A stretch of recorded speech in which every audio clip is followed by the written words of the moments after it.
दुनिया भर से सनातन धर्म की सारी खबरों से रहना चाहते हैं अपडेट, तो सब्सक्राइब करें द साइंटिफिक हिंदू को। कैसे एक सपने ने बना के रख दिया जंगलों में एक हिंदू साम्राज्य।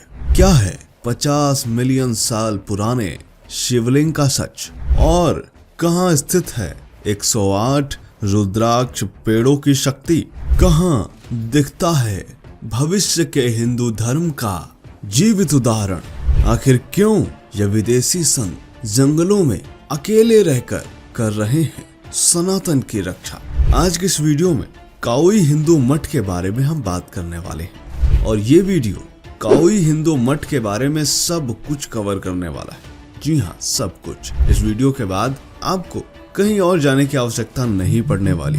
यह वीडियो आपको हैरान करके रखने वाला है। तो चलिए देरी ना करते हुए शुरू करते हैं आज का यह वीडियो। आपसे छोटा सा निवेदन है कि कमेंट में हर हर महादेव लिखिएगा, क्योंकि इस वीडियो को रिसर्च करने में काफी ज्यादा मेहनत लगी है।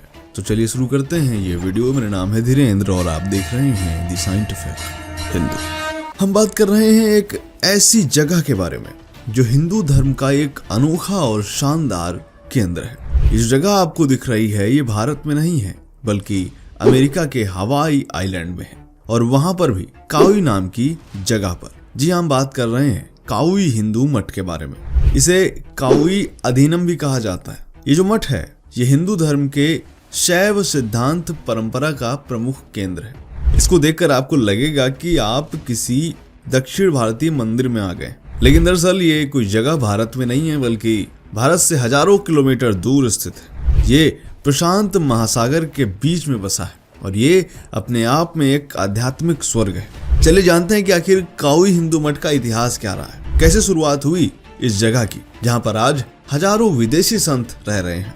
काओई हिंदू मठ की स्थापना 1970 में हुई थी और इसके पीछे की कहानी बहुत ज्यादा आश्चर्यजनक है। इस मठ को सतगुरु शिवाय सुब्रमण्य स्वामी ने बनाया था, जिन्हें गुरुदेव भी कहा जाता है। गुरुदेव का जन्म 1927 में हुआ था कैलिफोर्निया, अमेरिका में। उनका असली नाम था रॉबर्ट हैंसन, लेकिन अचानक से उनकी जिंदगी बदलती है तब से जब से वे हिंदू सनातन धर्म अपनाते हैं। दरअसल गुरुदेव के माता पिता की जो मृत्यु थी वो 11 साल की उम्र में ही हो गई थी, जिसके बाद उन्हें एक ऐसे परिवार ने पाला था जो भारत से काफी ज्यादा प्रभावित था। इस वजह से बचपन से ही वे हिंदू संस्कृति और स्पिरिचुअलिटी की ओर बढ़ते चले जा रहे थे। ये एक टैलेंटेड डांसर भी थे। 19 साल की उम्र में सैन फ्रांसिस्को बैले में प्रीमियर डांसर बन जाते हैं, लेकिन उनकी आत्मा सच्ची शांति की तलाश कर रही थी। 1947 में 20 साल की उम्र में ही उन्होंने सब कुछ छोड़ा और भारत की यात्रा पर चले आते हैं। भारत और श्रीलंका में वे कई गुरुओं से सनातन के बारे में सीखते हैं। श्रीलंका में उनकी मुलाकात होती है शैव सिद्धांत परंपरा के जाने माने और एक महान गुरु जिनका नाम था शिवा योग स्वामी।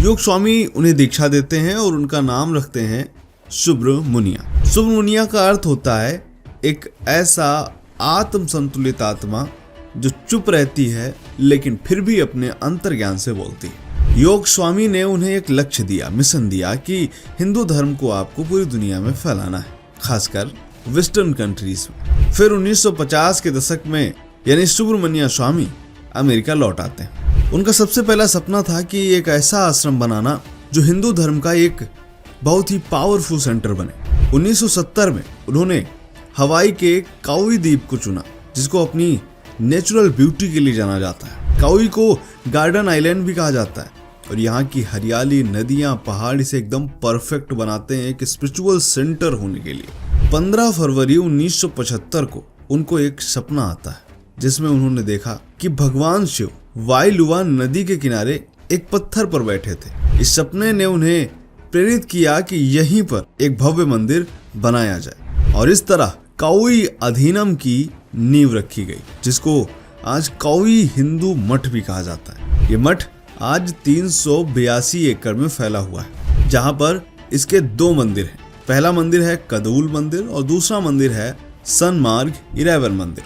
कदूल मंदिर बना था 1973 में, जिसका मतलब सर्वोच्च ईश्वर होता है।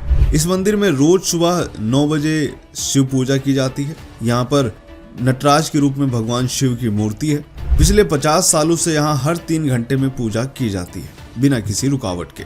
दूसरा मंदिर जो इरावन मंदिर है, ये एक तमिल शब्द है जिसका अर्थ होता है वह जो पूजा जाता है। ये मंदिर पूरी तरह से सफेद ग्रेनाइट पत्थर से बना हुआ है और इस मंदिर की नींव 1990 में रखी गई थी। इस मंदिर को बनाने में किसी भी तरह के टूल या बिजली का इस्तेमाल नहीं हुआ है, सब कुछ हाथ से ही बनाया गया है। यहाँ पर मंदिर की तो बात हो गई जिसकी एक अपनी कहानी है, लेकिन यहाँ पर पूरे काउई के हिंदू मठ में जो सबसे आकर्षण की बात है वो है 700 पाउंड का शिवलिंग, 700 पाउंड का स्फटिक शिवलिंग, जो कि एक दुर्लभ और 6 मुखी शिवलिंग है। अब इसकी खोज की कहानी सुनिएगा, आपको हैरानी होगी। 1980 के दशक में गुरुदेव को सपने आने शुरू होते हैं, जहाँ पर उन्हें हर बार सपने में क्रिस्टल दिखाई देता था। उसी दौरान काउई में एक क्रिस्टल शॉप की मालकिन को भी वही सपने आने लगे। उसने अरकानसास जाकर इस क्रिस्टल को ढूंढा जो 50 मिलियन साल से भी पुराना है। इसे उस समय मिट्टी में दबा पाया गया था, शायद किसी भूकंप की वजह से बाहर आ गया था और यही आज शिवलिंग के रूप में हमें देखने को मिलता है। ये पूरी तरह से शिवलिंग जैसा ही था।